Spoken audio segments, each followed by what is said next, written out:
اچھا اچھا، تو چینی جو ہے وہ آپ گوداموں میں رکھ لیتے ہیں، دکانوں پہ نہیں رکھنے دیتے؟ تو جن کو ضرورت ہے وہ کہاں سے لائیں گے؟ ابے نالائق، اس لیے رکھ لیتے ہیں گوداموں میں تاکہ بازار میں قلت پیدا ہو۔ اچھا، جھوٹ موٹ کی قلت پیدا ہوتی؟ دیکھ نا یار، ایک چیز بازار سے اٹھ جائے گی، جیسے دال اٹھ گئی تھی، اچھا تو دال کس نے اٹھائی تھی؟ اچھا، دال بھی انہوں نے اٹھائی، اب یہ توڑے سے اٹھا رہے ہیں؟ ابے وہ دال نہیں کر رہا ہوں یار، دالیں جو کھاتے ہو تم، اچھا وہ دالیں، تو وہ دالیں اٹھا لی تو کیا ہوا؟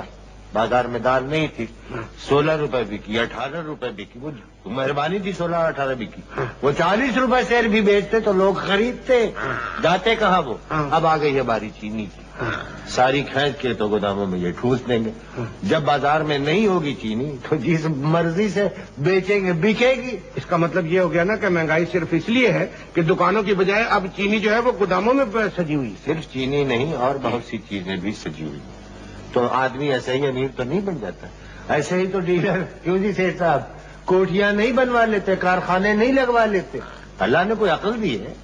بس میں تو یہ کہتا ہوں کہ اللہ ان کو تھوڑی سی ملک سے محبت بھی دے دیتا نا، تو یہ جہنم میں جانے سے بچ